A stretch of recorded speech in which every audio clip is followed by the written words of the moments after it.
Hello everyone, स्वागत है आप सभी बच्चों का इजी प्रेप पर। एक बार फिर से उम्मीद कर रहे हैं आप सबकी तैयारी बहुत ही जबरदस्त चल रही होगी। हाल ही में जैसा कि आप सभी स्टूडेंट्स को पता है, आरआरबी जेई 2025 का नोटिफिकेशन जारी हो गया है, जिसके अंदर कुल मिलाकर 2569 टोटल सीट्स आई है। इस वीडियो में हम लोग बात करेंगे कि किस स्पेसिफिक जोन में, किस पर्टिकुलर ब्रांच के लिए कितनी सीट्स आ रही है, क्या एलिजिबिलिटी क्राइटेरिया है, फी आपको क्या देनी पड़ रही है, और इसके साथ साथ आपको यह भी बताया जाएगा कि सिलेक्शन प्रोसीजर एंड सिलेबस आपको क्या दिया गया है। इसलिए जरूरी है वो सभी बच्चे जो आरआरबी जेई 2025 के लिए या इवन 2026 के लिए भी प्रिपरेशन कर रहे हैं, उन सभी बच्चों के लिए ये वीडियो बहुत ज्यादा यूजफुल होने वाला है। तो आप सभी बच्चे इसे अंत तक जरूर देखिए। शुरुआत करते हैं सबसे पहले नोटिफिकेशन में जो सबसे इंपॉर्टेंट चीज आई है वो है इंपॉर्टेंट डेट्स। अब यहां पर अगर हम लोग डेट्स को देखें तो देखिए, ऑनलाइन एप्लीकेशन अगर हम लोग देखें, opening date of online application तो ये हमें दी गई है यहां पर 31/10, यानी 31 अक्टूबर को आपका जो 31 अक्टूबर से आपका एप्लीकेशन फॉर्म स्टार्ट हो जाएगा। Last date for application fee payment for the submitted applications. आप देखिए यहां पर आप जो एप्लीकेशन फी है, जिन्होंने एप्लीकेशन सबमिट कर दिया उनके लिए बोला गया है यहां पर, वो 2 दिसंबर तक भर सकते हैं, 2 दिसंबर तक एप्लीकेशन फी सबमिट कर सकते हैं। लेकिन जो एप्लीकेशन फॉर्म होने वाला है वो सिर्फ और सिर्फ 30 नवंबर तक आप कंप्लीट फिल कर सकते हो। उसके बाद में कुछ और चीजें भी यहां पर दी गई है जिनको आप लोग पढ़ सकते हैं, जैसे dates for modification window for correction in application form with payment of modification fee. Modification fee आप पे करके यहां पर 3 दिसंबर से 12 दिसंबर के बीच में करेक्शन कर सकते हैं। ध्यान रखना, क्रिएट एन अकाउंट एंड इसके अलावा चूजन आरआरबी, इन दो के अंदर जो भी डिटेल्स आपने सबमिट की है वो वापस एडिटेबल नहीं होती है। इसके अलावा अगर किसी बच्चे को स्क्राइब की जरूरत होती है तो 13 दिसंबर से 17 दिसंबर के बीच में आपको उसकी डिटेल्स वहां पर सबमिट करनी होती है। उसके बाद मूव करते हैं थोड़ा सा आगे और यहां पर देखते हैं एज लिमिट के बारे में क्या क्या जानकारी दी गई है। तो आप देख सकते हैं 18 से 33 साल की यहां पर एज लिमिट दी गई है। इसका मतलब यह है कि कोई भी बच्चा, यहां पर बोला गया lower age limit age on 1/1/2026। ध्यान रखना कि 1 जनवरी 2026 के हिसाब से यहां पर डेट्स ली जा रही है। यहां पर बोला गया है 1/1/2008, इसके बाद का कोई भी कैंडिडेट नहीं होना चाहिए। 2/1/1993 से पहले का कोई कैंडिडेट नहीं होना चाहिए। अगर आप ओबीसी एनसीएल से हैं तो आप 2/1/1990 तक एलिजिबल हो, इससे पहले का कैंडिडेट नहीं होना चाहिए। अगर आप एससी एसटी से हैं तो 88 तक आप एलिजिबल हो, इससे पहले का कैंडिडेट नहीं होना चाहिए। उसके बाद में हम लोग कुछ और इंफॉर्मेशन देखते हैं कि जो एज रिलैक्सेशन आपको दिया गया है वो भी आप यहां पर देख सकते हैं। अगर मैं बात करूं एससी एसटी कैंडिडेट तो 5 साल का रिलैक्सेशन जो मैंने बता दिया, 88 तक अलाउ है वो बच्चा।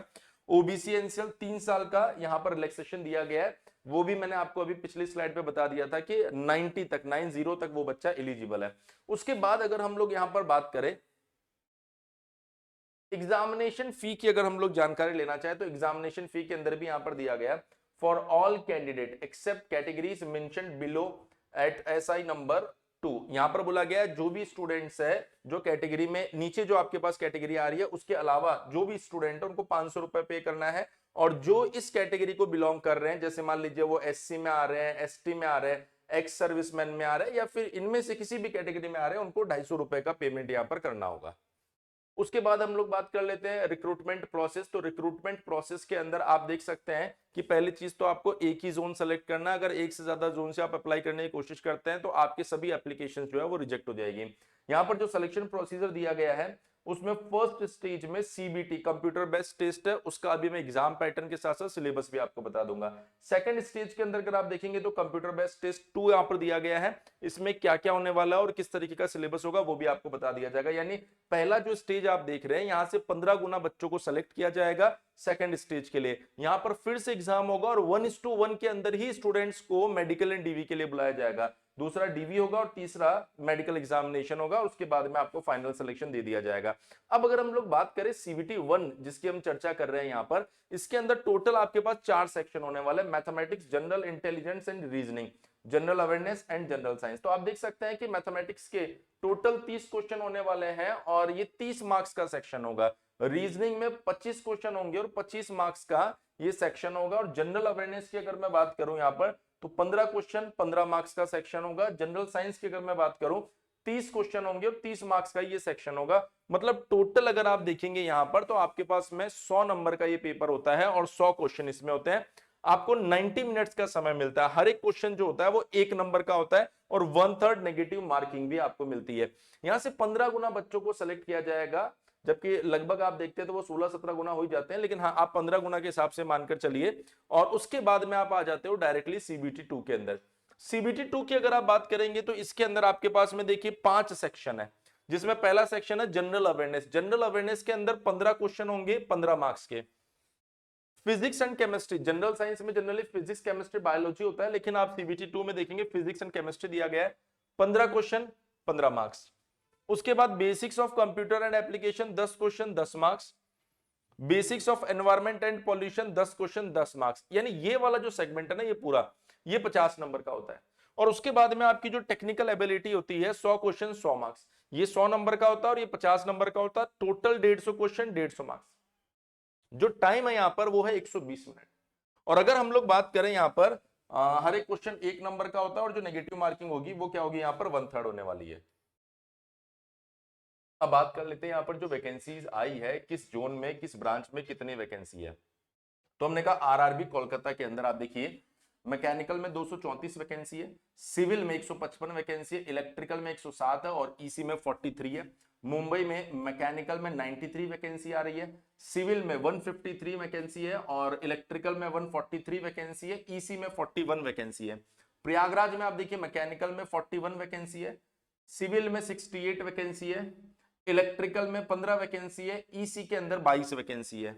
आरआरबी चेन्नई की अगर मैं बात करूंगा तो मैकेनिकल के अंदर 53 वैकेंसी है, सिविल में 29 वैकेंसी है, डबल के अंदर 24 वैकेंसी है, ईसी के अंदर 12 वैकेंसी है।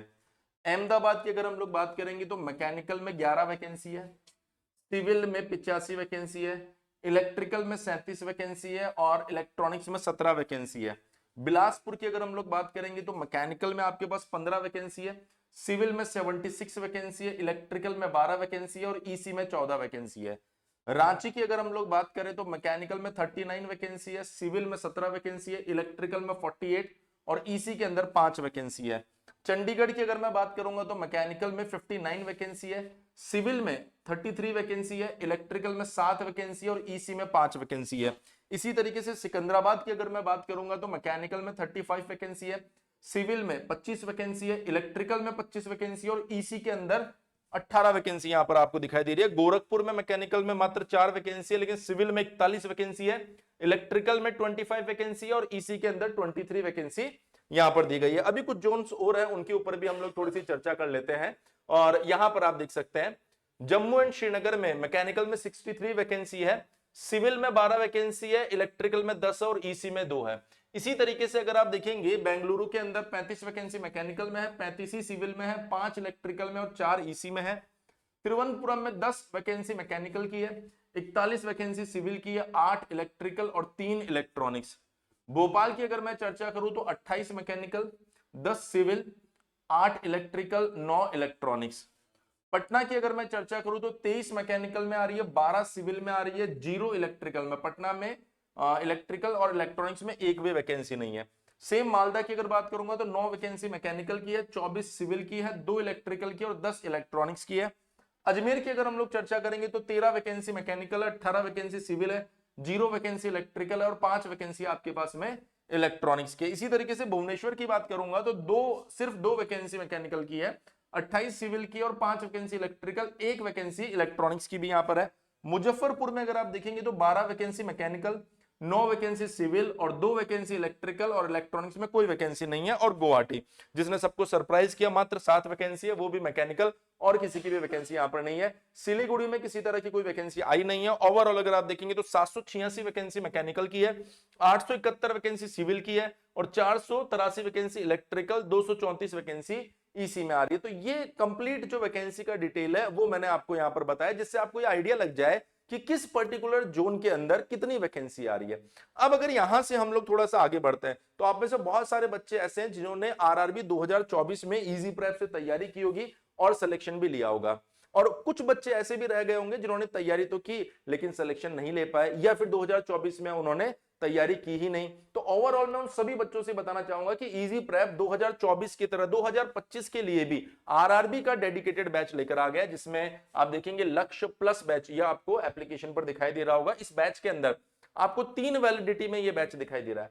अगर आपने सोच रखा है कि मुझे 2025 की वैकेंसी में ही सिलेक्शन लेना है, तो आपके पास में ये बैच 1 साल की वैलिडिटी 1599 रुपए में मिल रहा है। अगर आप 2026 की वैकेंसी के लिए तैयारी करना चाह रहे हो तो ध्यान रखना 2026 में भी इसी तरीके से नोटिफिकेशन आएगा और समय आपके पास में इतना ही रहेगा। तो बहुत सारे ऐसे बच्चे जो 26 में तैयारी करना चाह रहे हैं वो अभी से तैयारी कर सकते हैं। ये 2 साल की वैलिडिटी के साथ में आपको कोर्स 2699 रुपए में मिल रहा है।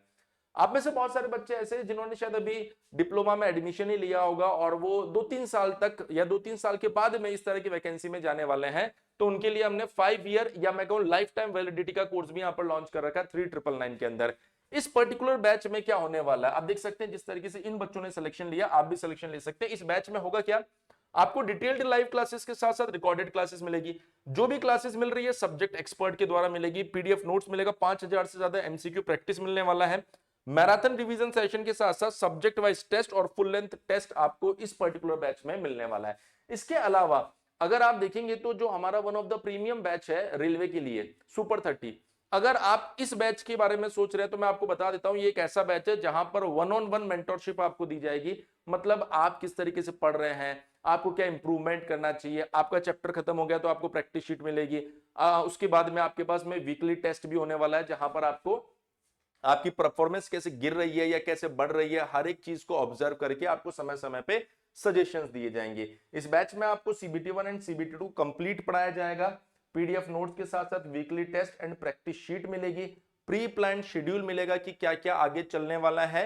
ये बैच अभी आप ऑफर के अंदर 1 साल के लिए 2999 में एनरोल कर सकते हैं। अगर आप मैकेनिकल की बात कर रहे हैं तो आप मेरी गाइडेंस के अंदर इस पर्टिकुलर बैच के अंदर आरआरबी की तैयारी करने वाले हैं।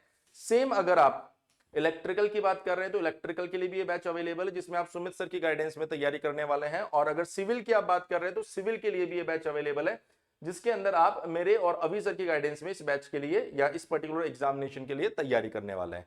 तो मैं उम्मीद कर रहा हूं वो बच्चे जो इस एग्जामिनेशन को लेके बहुत सीरियस है, पहली बार तैयारी कर रहे हैं या फिर दूसरी बार तैयारी कर रहे हैं, उनके लिए ये प्रीमियम बैच सबसे बेस्ट होने वाला है। क्योंकि यहां पर आपको पर्सनली गाइड किया जा रहा है कि आपको क्या इंप्रूवमेंट करना है और किस तरीके से आप आगे बढ़ सकते हैं। अगर आपने ऐसा सोचा है कि नहीं सर अभी तो मैं सिर्फ और सिर्फ CBT1 की तैयारी करूंगा तो CBT1 भी आप देख सकते हैं। लाइव बैच आपको मिल रहा है CBT1 का सिर्फ 699 रुपए में। मैं उम्मीद कर रहा हूं आरआरबी जेई 2025 जिसमें किस पर्टिकुलर जोन में कितनी वैकेंसी आई है, टोटल कितनी वैकेंसी है, ब्रांच वाइज कितनी वैकेंसी है, क्या एग्जाम पैटर्न है, क्या सिलेबस है, हर एक चीज आपको हमारे चैनल पर बताई जा रही है। आपने अगर अभी तक इजी प्रेप एप्लीकेशन को डाउनलोड नहीं किया है तो एप्लीकेशन को डाउनलोड कर लीजिए और आज से ही अपने आरआरबी की तैयारी को शुरू कर दीजिए। इसी तरह से आरआरबी 2025 से जुड़े किसी भी अपडेट के लिए आप चैनल पर बने रहिए। यहां पर आपको सबसे सही और सबसे जल्दी अपडेट्स दिए जाएंगे। Thank you so much. मिलते हैं आप सभी बच्चों से नेक्स्ट वीडियो में।